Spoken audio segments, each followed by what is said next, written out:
أعوذ بالله السميع العليم من الشيطان الرجيم بسم الله الرحمن الرحيم إن الحمد لله نحمده ونستعينه ونستغفره ونعوذ بالله من شرور أنفسنا وسيئات أعمالنا من يهده الله فلا مضل له ومن يضلل فلا هادي له نشهد أن لا إله إلا الله وحده لا شريك له نشهد أن محمدا عبده ورسوله والصلاة والسلام على النبي محمد صلى الله عليه وسلم وعلى آله وأصحابه أجمعين ومن تبعهم بإحسان إلى يوم الدين وبعد.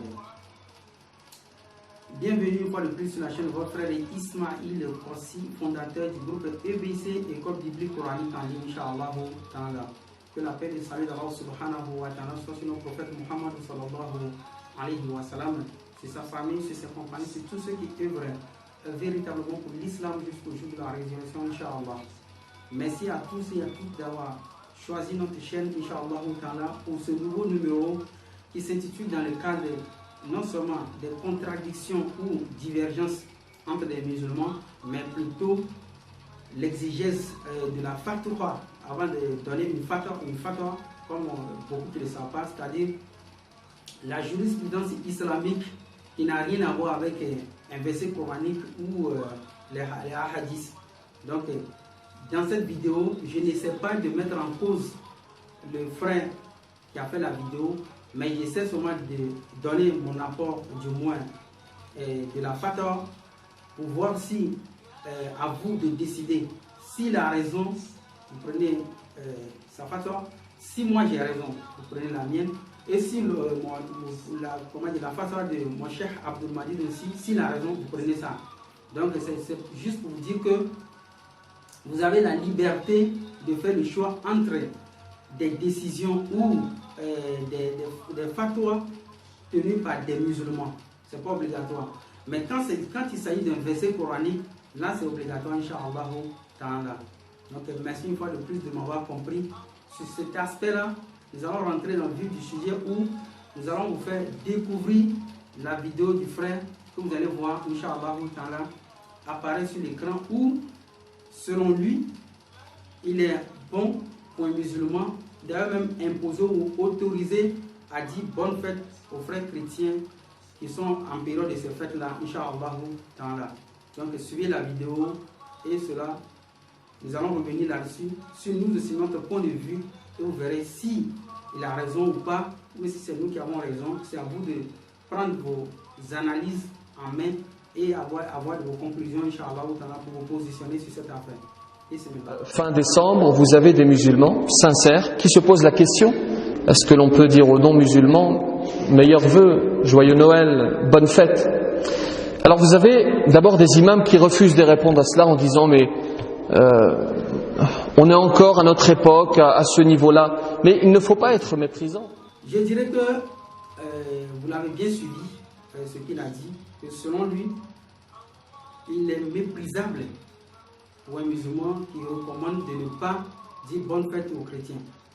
Donc, dans cet aspect, vous allez voir que lui aussi, il a mis de côté certains dits de certains savants musulmans, il a mis de côté, il n'a pas épousé leur idée. Donc, c'est nous aussi notre droit aujourd'hui de le contredire lui aussi si on veut, ou bien de dire autre chose que lui aussi l'a dit, puisque cela relève de notre droit aussi. Comme lui aussi l'a fait à épargner les autres, Inch'Allah.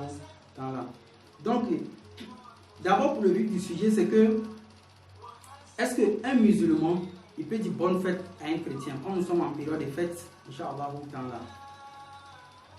D'abord, nous avons ce qu'on appelle une direction. Donc Allah subhanahu wa ta'ala dit qu'il a donné des directions différentes aux humains. C'est-à-dire, il y a des mécréants, il y a certains qui sont au milieu, c'est-à-dire sont intermédiaires entre la mécréance et puis la croyance. Il y a d'autres qui ont suivi l'égarement de certains savants. Donc il y a plusieurs sortes d'individus aujourd'hui. Donc tous ces individus, ce que j'essaie de souligner, c'est qu'ils ont tous une direction. Donc pour le musulman, on a une direction, les chrétiens, ils ont une direction. N'est-ce pas? Si on est d'accord sur ce principe, Inch'Allah, nous allons évoluer. Parce que eux, ils ont leur direction, on a notre direction. Mais qu'est-ce que nous permet notre direction? C'est ce que nous allons voir tout de suite, Inch'Allah. Donc, pour sa deuxième intervention, que je vais souligner tout de suite, Inch'Allah, vous allez le voir sur l'écran, il fait part de l'attention qu'on peut porter aux voisins. Alors si tu n'as pas de doute, tu restes droit dans tes bottes et tu souhaites la bonne fête à ton prochain. Et surtout à ton voisinage. L'un des droits qu'il a sur toi, c'est lorsqu'une bonne nouvelle l'atteint, tu le félicites. Inch'Allah, à propos du voisinage, c'est très simple. L'islam nous recommande, c'est-à-dire si j'essaie de vous révéler même une seule loi du voisinage, ça va paraître très énorme. C'est-à-dire que quoi?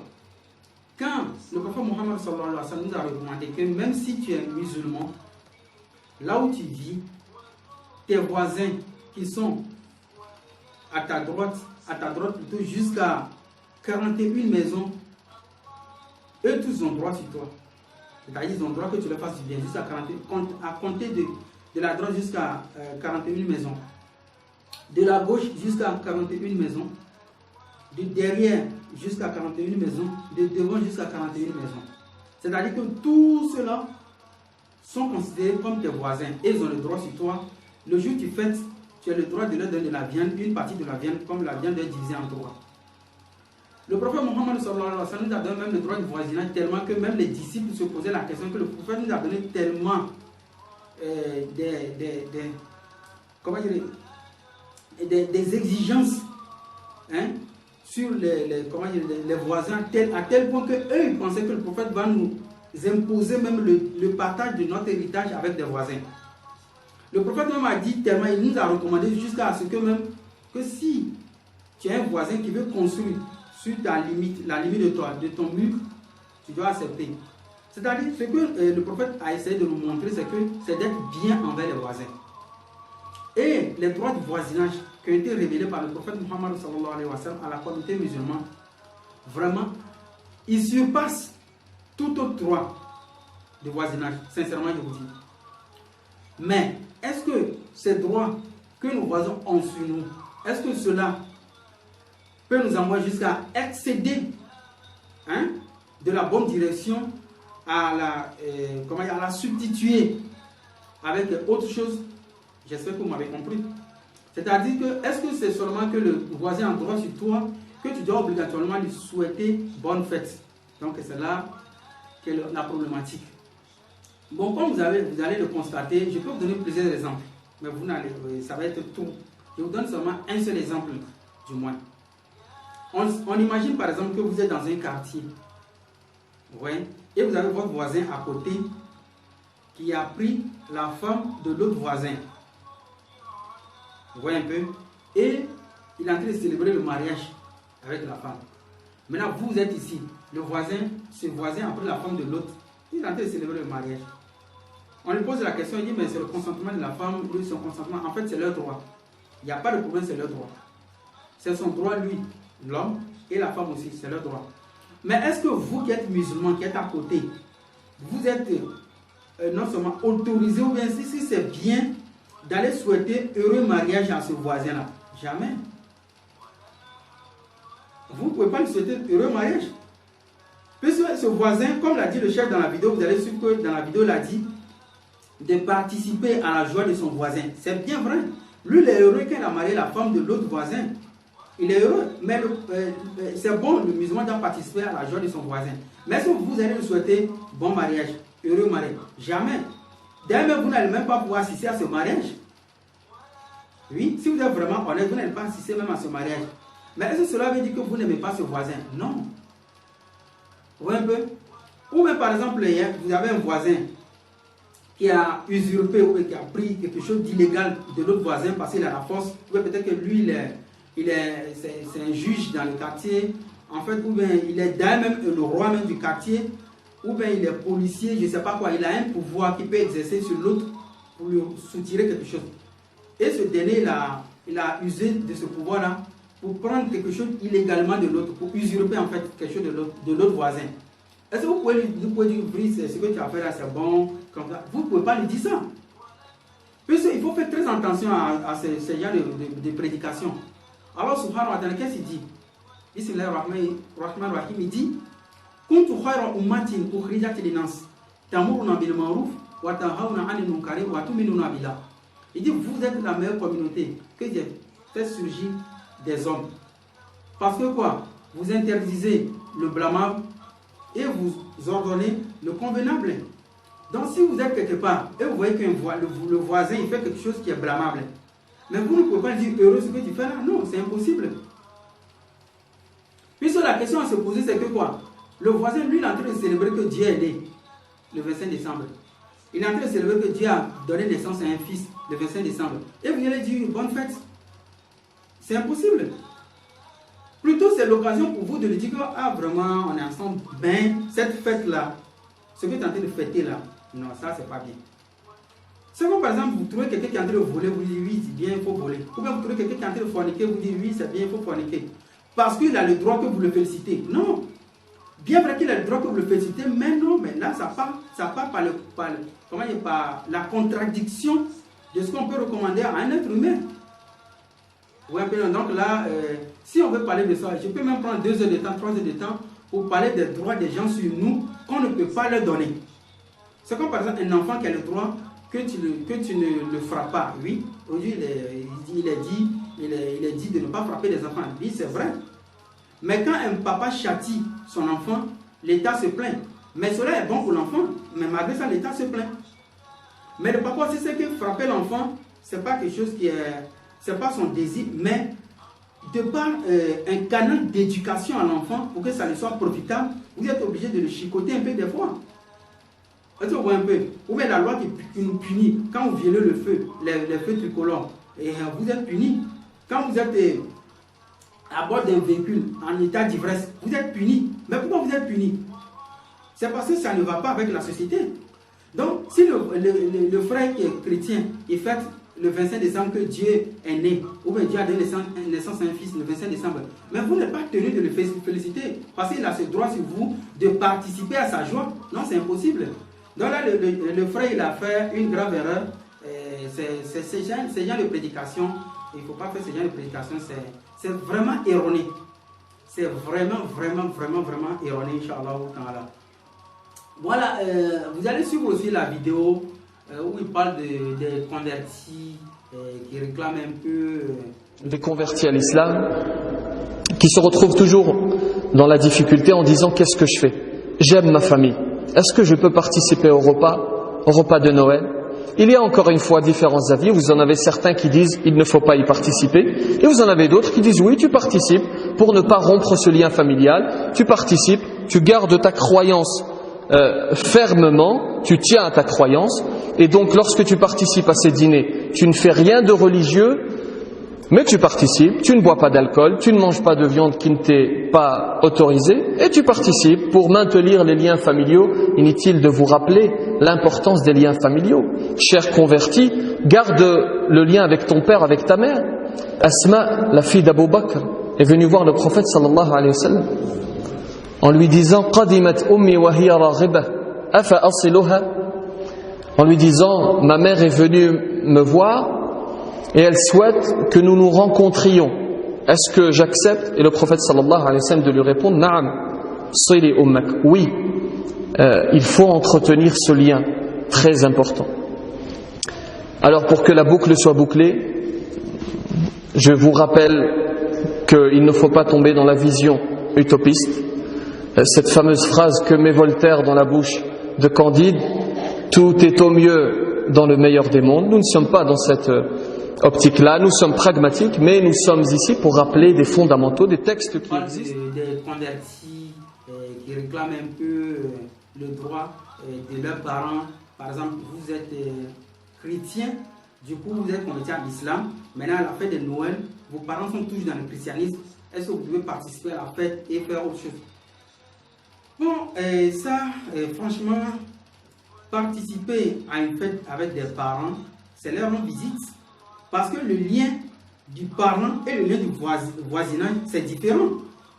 Oui, c'est comme par exemple, on vous dit, au tribunal par exemple, quand le juge finit de juger, il ne donne pas la même sentence aux actes différents. Quand vous volez, peut-être 2 ans de prison. Quand vous portez l'arme sur quelqu'un, peut-être 5 ans de prison. Quand on fait ceci, 10 ans de prison. Quand on fait cela, 20 ans de prison, ou d'autres même à prison à perpétuité. Donc, on ne peut pas comparer, suivez-moi très bien, on ne peut pas comparer le droit du voisinage avec le droit parental. Le droit familial, on ne peut pas le comparer. Puisque le droit parental est plus par rapport au droit du voisinage. Donc, je m'explique.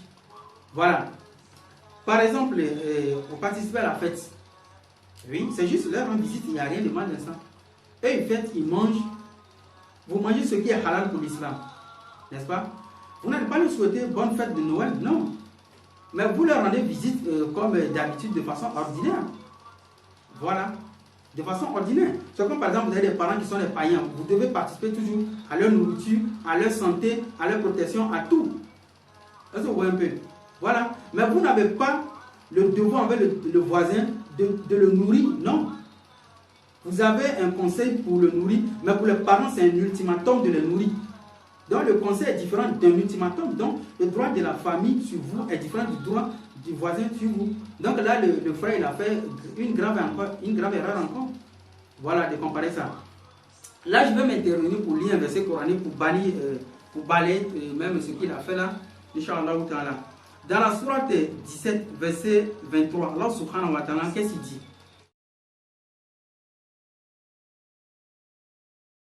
Il dit, et ton Seigneur a décrété n'adorer que lui et marquer de la bonté envers les pères et mères. Si l'un d'eux ou tous deux doivent atteindre la vieillesse auprès de toi, alors ne leur dis point fille et ne les brusque pas, mais adresse-leur des paroles respectueuses. Alors subhanahu wa ta'ala dit ici qu'il a recommandé c'est-à-dire, alors subhanahu wa ta'ala dit qu'il a enjoint à l'homme la bonté envers ses pères et mères. Vous voyez un peu? Et il dit encore que si tes parents te disent quelque chose, ne leur dis même pas fille. C'est-à-dire le fait que tes parents te disent quelque chose, puis le fait de broncher, tu dis non, comme ça, même tu ne peux même pas. Allah l'interdit. Vous voyez un peu? Alors subhanahu wa ta'ala nous dit encore que s'ils doivent atteindre la vieillesse auprès de toi, donc il faut les encadrer, il faut les soutenir. Ça, il n'y a pas de problème. Il n'y a aucun problème à ce niveau-là. Vous voyez un peu? Il n'y a aucun problème. Même dans beaucoup de versets, je peux vous citer plein de versets coraniques où Allah subhanahu wa ta'ala, il recommande, il impose à l'être humain le devoir de subvenir aux besoins de ses parents, de les respecter, de les protéger. Par la suite de ce droit-là, que les parents ont sur vous, quelle est maintenant la restriction d'Allah subhanahu wa ta'ala sur nous à ne pas surpasser au-delà de ces droits des parents? Nous allons trouver ça cela dans la sourate Luqman, 31e sourate, verset 15. Allah subhanahu wa ta'ala, qu'est-ce qu'il dit? Il dit, bon, lisons le verset 14. Il dit, nous avons commandé à l'homme. Bon, je lis ça en français en même temps. Nous avons commandé à l'homme la bienfaisance envers ses pères et mères. Sa mère l'a porté, subissant pour lui peine sur peine. Son sevrage a lieu 2 ans. Sois reconnaissant envers moi ainsi qu'envers tes parents. Vers moi est la destination. Ça, c'est là qui dit ça, qu'il a recommandé à l'homme de faire du bien à ses parents. D'être reconnaissant envers lui, Allah, et maintenant d'être reconnaissant aussi envers tes parents. Parce que tes parents, ta maman t'a supporté 2 ans, voilà, peine sur peine, le sevrage, tout. Bon, il n'y a pas de problème. Maintenant, au verset 15, c'est là la problématique. Cela s'impose la volonté divine. Au verset 15, qu'est-ce qu'Allah subhanahu wa ta'ala dit? Il dit, et si tous deux te forcent à m'associer ceux dont tu n'as aucune connaissance, alors ne leur obéis pas. Allah dit, bon, le verset 15, wa in jahadaka. Ici, wa in jahadaka, ça sort du mot jihad. Jihad veut dire lutter. Allah dit wa in jahadak. C'est-à-dire, Allah dit, s'ils luttent contre toi, Ouais, le mot djihad ici, bon, ça n'a rien à voir avec la guerre, exploser. Voilà, vous avez vu ici. Jahadak. Ça dit si tous deux luttent, Jahadak contre toi. Allah, ain tushrika bi. Mali salaka bi. Ça dit, Allah dit, Jahadaka, Allah, ain tushrika bi. Ça dit, Allah dit, s'il lutte contre toi pour l'associer, Mali salaka bihi alim. Pour l'associer avec ceux dont tu n'as aucune connaissance. Allah continue. Fala tu t'es en mouvement. Fala tu t'es en mouvement. Alors, subhanahu wa ta'ala, fala tu t'es en mouvement. C'est-à-dire, Allah dit, ne leur obéis pas. Allah dit, j'ai recommandé à toi qui me suis d'obéir à tes parents, de les respecter, de les nourrir, de les protéger, de faire tout ce que tu veux. Mais si tous deux, ils te forcent, le mot utilisé c'est Wanjahadaka, ils te forcent, ils luttent contre toi,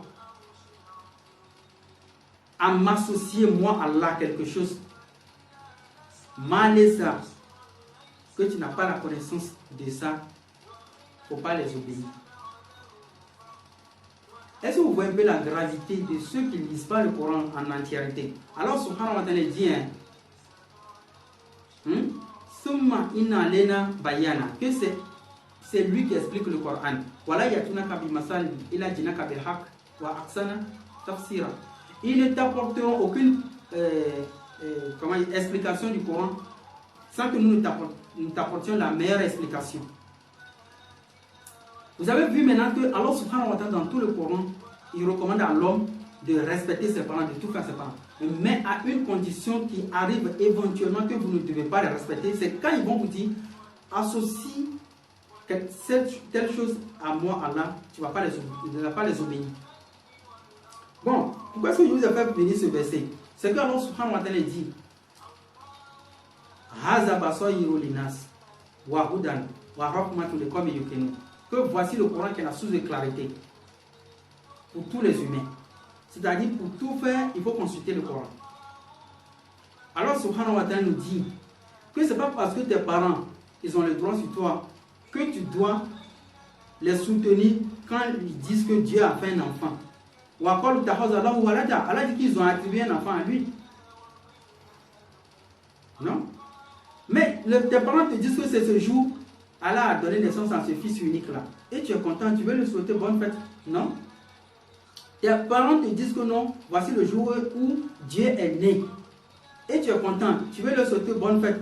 Non? Oui. Cette condition, elle relève beaucoup de restrictions qui va être contre vous, même si jamais vous obéissez à vos parents, vous allez rentrer en enfer. Alors, subhanahu wa ta'ala, dans l'autre verset, peut-être je vais afficher ça sur l'écran, vous allez voir, il dit,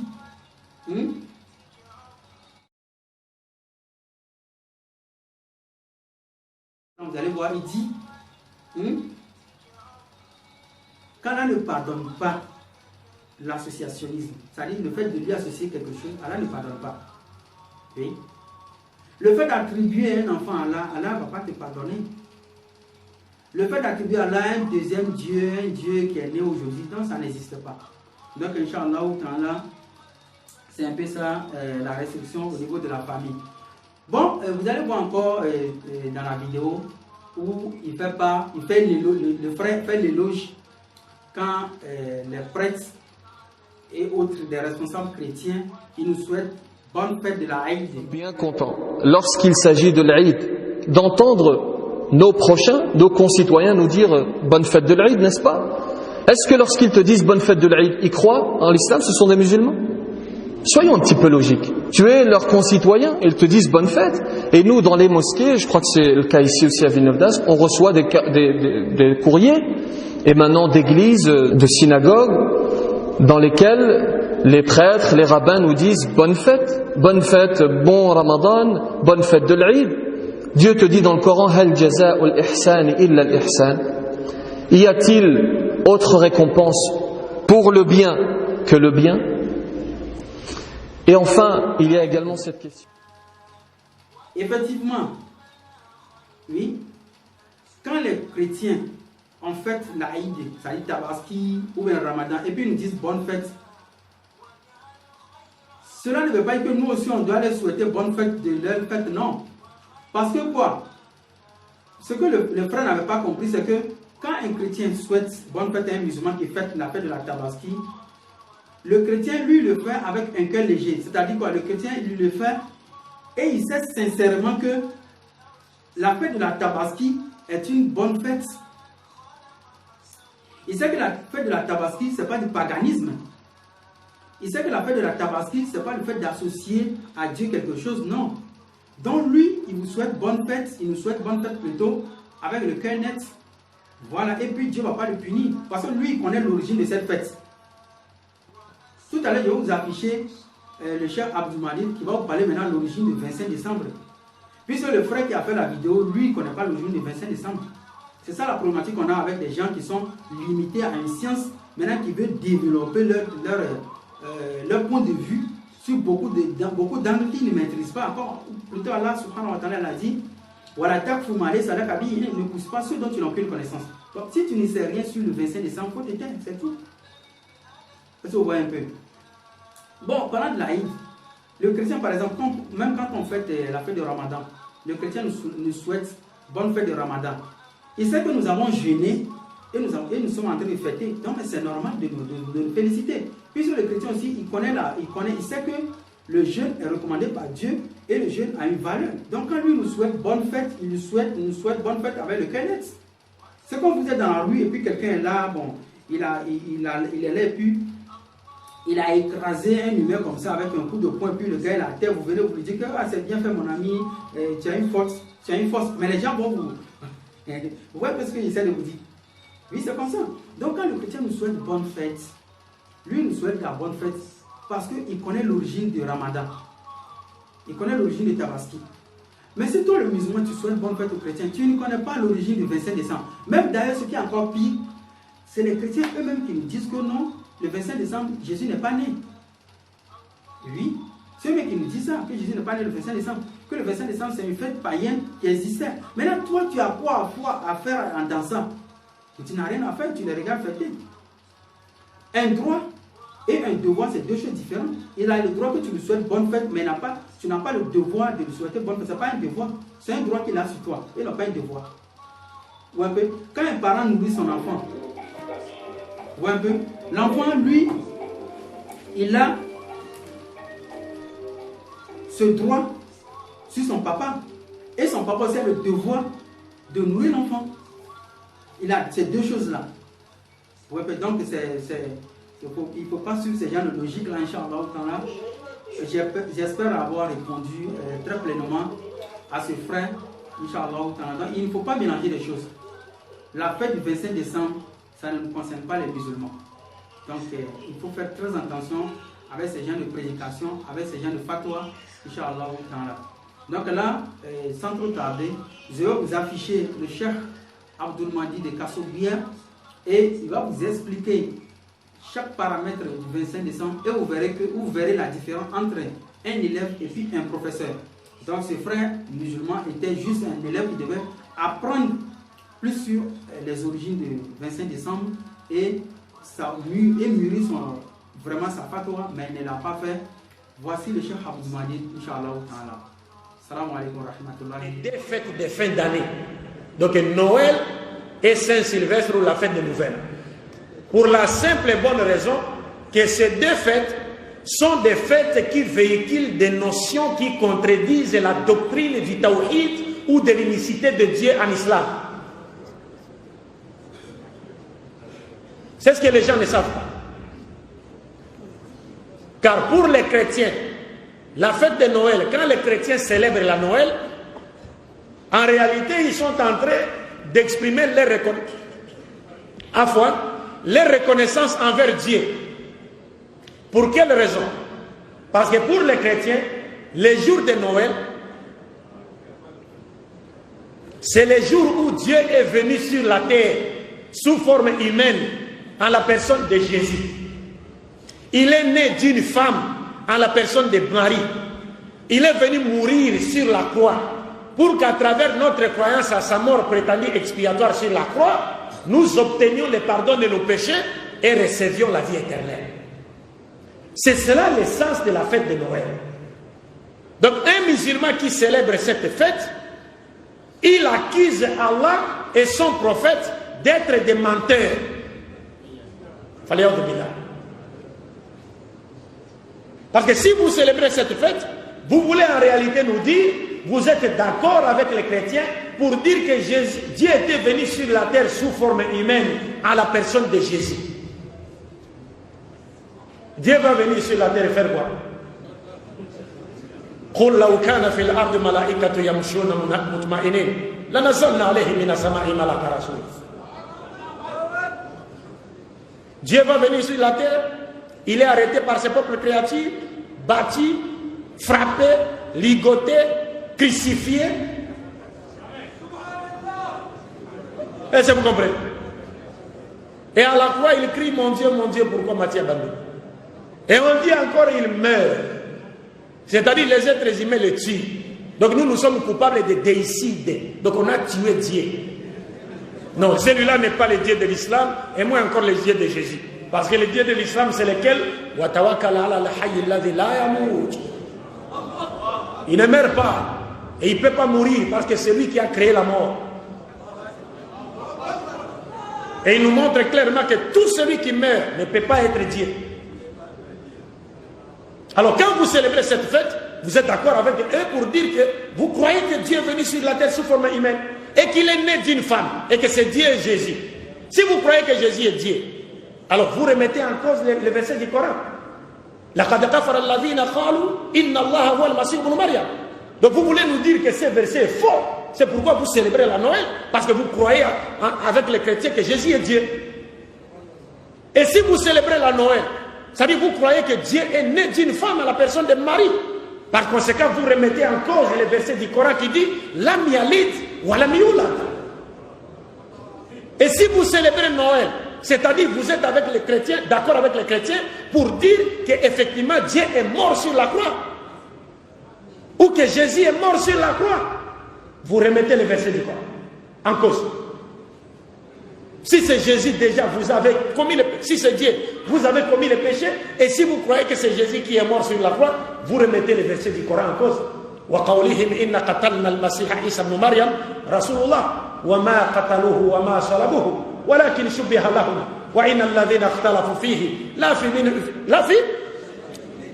فِي شَكٍّ مِّنْهُ مَا لَهُ بِهِ مِنْ عِلْمٍ إِلَّا اتِّبَاعَ الظَّنِّ وَمَا قَتَلُوهُ يَقِينًا بل رفع الله إليه وكان الله عزيزا حكيما. Vous remettez cela en cause. Et la Saint-Sylvestre, le 31 décembre, je l'ai toujours dit, les gens ne se demandent pas pourquoi a-t-on appelé cette fête Saint-Sylvestre. Sylvestre, c'est le nom d'un homme. Qui était Sylvestre? Qu'a-t-il fait pour mériter cet honneur? Sylvestre, mes chers frères et sœurs en islam, c'est le 33e pape de l'église catholique romaine, qu'on appelait Sylvestre Ier. Il est mort le 31 décembre.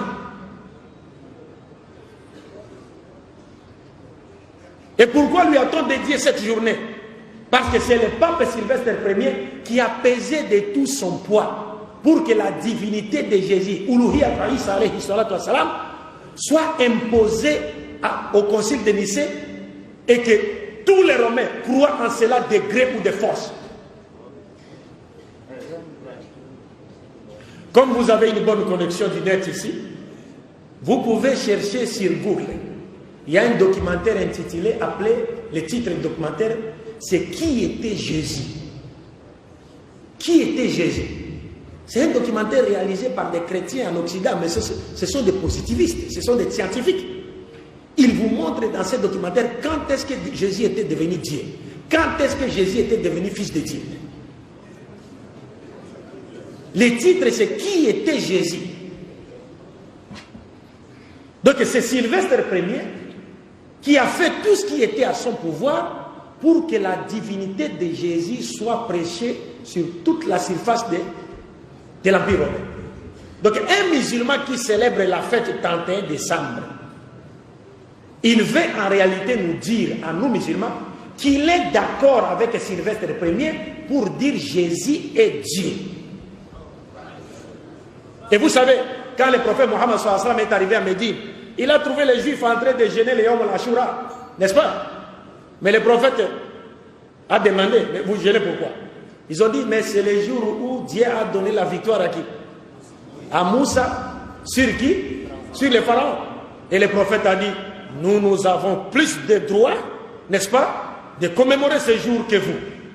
Regardez, nous, les prophètes nous demandent de commémorer un jour où Dieu a accordé la victoire aux croyants sur les mécréants. Mais le 31 décembre, c'est le jour où Satan et ses armées ont eu le dessus sur les croyants. Et en définitive, mes chers frères et sœurs, si vous célébrez Noël, vous fêtez Noël et les nouvelles, Saint-Sylvestre, la prophétie de Mohammed sallallahu alayhi wa sallam se réalise à vous. La tatab'ouna man kana qablakum.